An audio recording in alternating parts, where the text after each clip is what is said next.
तो hello friends, मेरा नाम है श्रद्धा और आप देख रहे हैं गुम है किसी के प्यार में सीरियल का आज का एपिसोड। तो गुम है किसी के प्यार में सीरियल और भी इंटरेस्टिंग हो गई है, क्योंकि हमें आगे देखने को मिलेगा कि रजत, सवी, तेजस्विनी और नील, इन चारों का बॉन्ड क्या है। तो देखते हैं डिटेल्स में आज के एपिसोड में क्या हुआ है। और अगर आपको ये वीडियो अच्छा लगा तो प्लीज चैनल को सब्सक्राइब करो। अब तेजस्विनी के घर के सारे लोगों को पता चल गया है कि तेजस्विनी मर गई है। अब तेजस्विनी क्या ही बहुत रोने लगती है। तब तेजस्विनी के काका कहते कि छे ये लड़की जाते समय भी हमारा नाम खराब करके गई, अब दुनिया थू थू करेंगी हम पर। तभी तेजस्विनी के आजोबा भी कहती कि पूरे खानदान का नाम मिट्टी में मिला दिया इस लड़की ने। अब तेजस्विनी क्या ही रोते रोते ही कहती कि बाबा, हमारी तेजू अब इस दुनिया में नहीं है, उसके बारे में प्लीज ऐसी बातें मत करो, प्लीज तेजस्विनी के बारे में इतना बुरा मत बोलो। ऐसा कह के तेजस्विनी क्या ही हाथ जोड़ती है। तब तेजस्विनी के काका कहती कि तो उसकी आरती करना चाहिए क्या, दिखता नहीं क्या आपकी लड़की क्या करके गई है। तेजस्विनी के काका तेजस्विनी की आई को भी कुछ भी कहने लगते हैं, बोलते हैं कि नहीं, वैसे भी परवरिश तो आपने ही दी है ना आपकी लड़की को, तो आपके कदम पर ही चलेगी ना वो। आपने एक अच्छा सा शादीशुदा लड़का फंसा लिया, उसने क्या अलग किया, उसने भी वही किया ना। उसने तो प्यार एक से किया, शादी एक से की और मिली तीसरे के साथ ही। एक अमीर आदमी देखकर उसके साथ रात में रंगरलिया मनाने के लिए गई थी, और वो भी पुलिस वाले के हस्बैंड के साथ। किसी ने उन दोनों को देखा होगा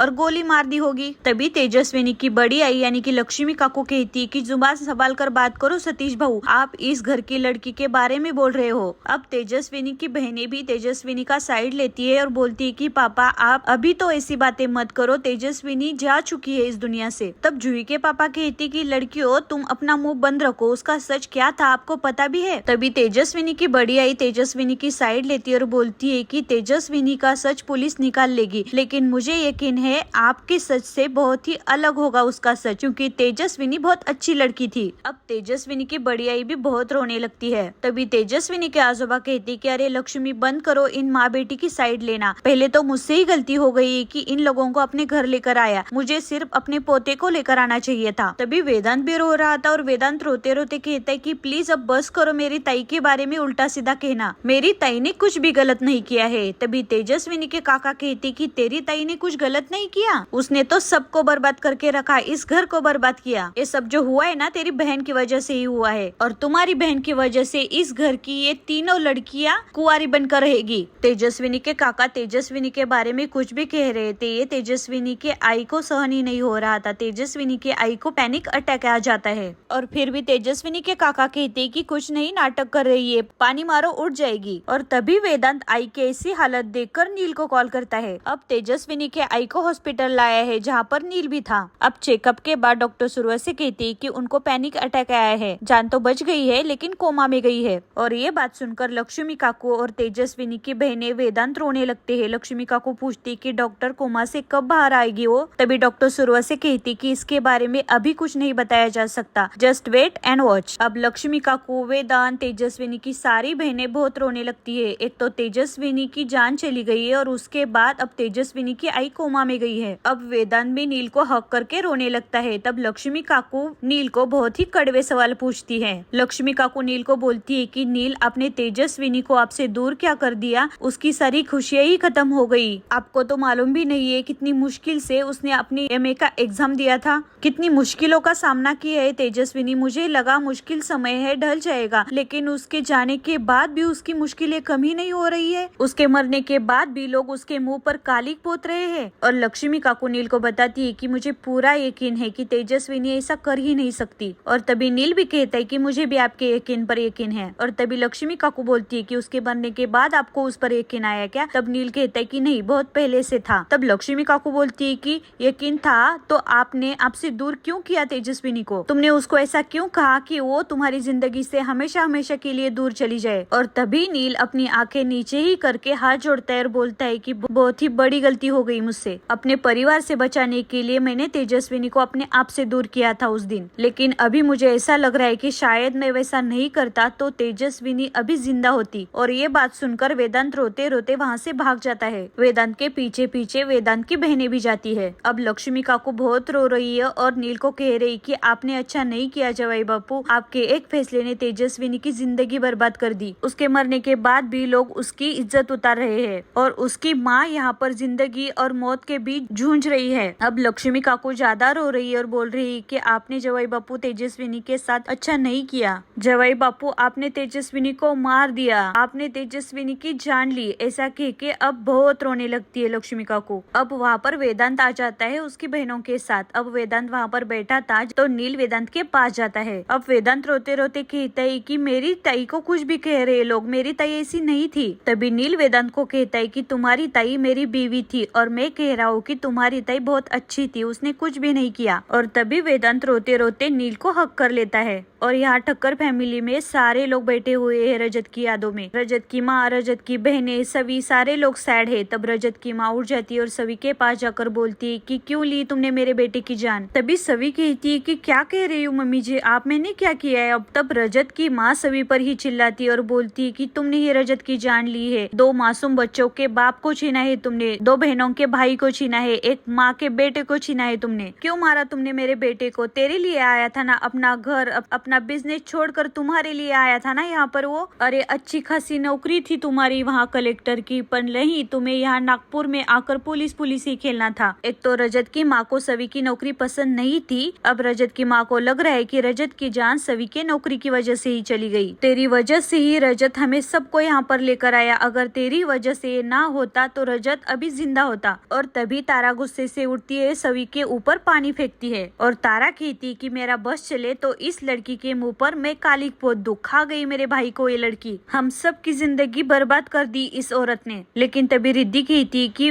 तारा दी, भाभी की कोई गलती नहीं है, आप उन पर क्यों इल्जाम लगा रही हो। तभी तारा गुस्से से कहती है कि मैं इल्जाम नहीं लगा रही हूँ, मैं तो सच बोल रही हूँ। ओवरऑल यहाँ पर रजत की माँ को और तारा को ऐसा ही लग रहा है कि रजत की जान सभी की वजह से चली गई। तब सभी कहती है कि अगर रिद्धि तारा ने अपना भाई खोया है, मम्मी जी आपने अपना बेटा खोया है, तो मैंने भी अपना पति खोया है ना। मुझे तो यकीन ही नहीं हो रहा है कि रजत के साथ ऐसा किया है। मैं तो अपनी ड्यूटी कर रही थी ना मम्मी जी। रजत को तो कल रात अपने बच्चों के साथ होना चाहिए था। मुझे समझ में नहीं आ रहा है कि वो बाहर क्या करने गए थे, पता नहीं उस लड़की के साथ वो क्या कर रहे थे। तभी रजत की माँ को गुस्सा आ जाता है और वो सभी को थप्पड़ लगाती है। अब रजत की माँ गुस्से से कहती कि तू मेरे रजत के चरित्र पर उंगली उठा रही है सभी। तब सभी कहती कि नहीं मम्मी जी, भले ही रजत इस दुनिया में नहीं है, फिर भी मेरा भरोसा उन पर अभी भी है। वो उस लड़की के साथ आधी रात क्या कर रहे थे, ऐसी सुनसान जगह पर क्या कर रहे थे, इसका खुलासा तो मैं जरूर करूंगी। मैं सच्चाई का पता लगाऊंगी। ये न्यूज वाले उल्टी सीधी बातें कर रहे हैं ना, उनका मुंह बंद करूंगी मैं जरूर। तभी रजत की माँ चिल्लाकर और रोते हुए कहती कि तेरे ये सब करने से मेरा रजत वापस आ जाएगा क्या। तब सभी कहती कि पर आपके बेटे को इंसाफ मिलेगा। अब सभी रोते हुए रजत की माँ को कहती कि मम्मी जी प्लीज मुझे गलत मत समझिए, मेरे भी तो पति थे ना, वो अपनी जान से ज्यादा प्यार करती थी मैं उनसे। तब रजत की माँ कहती कि प्यार करती थी तू उसे? नहीं, गुलाम बन के रखा था तुमने उसे। चली जाती थी तू दिन रात ड्यूटी करने के लिए, अपना बच्चा अपना घर संभालता था मेरा बेटा। सभी मुझे सिर्फ इतना पता है कि तेरी वजह से मेरा बेटा नागपुर आया और तेरी वजह से यहाँ नागपुर में आकर उसकी जान चली गई। और ये बात सुनकर सभी भी रोने लगती है, रजत की माँ भी रोने लगती है और रजत की बहनें भी रोने लगती है। और तभी वहाँ पर सही आ जाती है, इसलिए सभी अपने आप को संभाल लेती है। सही भी अपने पापा से बात करने के लिए, पापा के पास जाने के लिए जिद कर रही है। तब सभी सोचती है कि मुझे मेरे बच्चों के लिए मजबूत बनना पड़ेगा। अब दूसरे दिन सभी रजत के अस्थि का विसर्जन करने के लिए और नील तेजस्विनी के अस्थि का विसर्जन करने के लिए अपनी फैमिली के साथ नदी पर आए हुए थे। सभी अपने पति रजत से बहुत प्यार करती थी और नील भी अपनी पत्नी तेजस्विनी से बहुत प्यार करता था। वो दोनों भी बहुत इमोशनल हो गए हैं। अब सभी भी रजत को प्रॉमिस करती है कि मैं आपको न्याय जरूर दूंगी। और नील भी कहता है कि मुझे यकीन है तेजस्विनी, आपका उस रजत ठक्कर के साथ कोई रिश्ता नहीं होगा और मैं ये प्रूव करके रहूंगा। अब नील और सभी दोनों भी अपने अपने पार्टनर का अस्थि विसर्जन करते हैं। अब थोड़ी ही देर बाद सभी अपने घर आई हुई थी, तब सभी को एक पार्सल मिल जाता है। वो पार्सल रजत ने मंगवाया था। और दूसरी तरफ नील को भी एक पार्सल आया था जो मरने से पहले ही तेजस्विनी ने नील के लिए भेजा था। तेजस्विनी ने नील के लिए एक ब्यूटीफुल गिटार भेजी थी और यहाँ पर सभी के लिए एक ब्यूटीफुल सी येलो कलर की साड़ी रजत ने मंगवाई थी। अब वो साड़ी देखकर सभी बहुत इमोशनल हो जाती जाती है और रजत को बहुत मिस कर रही है। और यहाँ पर नील गिटार बजा रहा है और तेजस्विनी को मिस कर रहा है। सवी को रजत के साथ गुजारे हुए सारे दिन याद आ रहे। वो रजत से बहुत प्यार करती थी और रजत भी सवी से बहुत प्यार करता था। और यहाँ पर नील को तेजस्विनी की याद आ रही है। नील तो तेजस्विनी से बहुत प्यार करता था और अभी अभी तेजस्विनी भी नील से प्यार करने लगी थी। सवी रो रही थी, तभी वहाँ पर सई आ जाती है, इसलिए सवी रूम में छुप जाती है, लेकिन सई को ढूंढ ही लेती है। सई अपने पापा को बहुत मिस कर रही है। सई बोल रही है कि मुझे पापा के पास जाना है, मुझे पापा से बात करनी है। सवी को कुछ समझ में नहीं आ रहा है कि वो सई को क्या आंसर दे। तभी सवी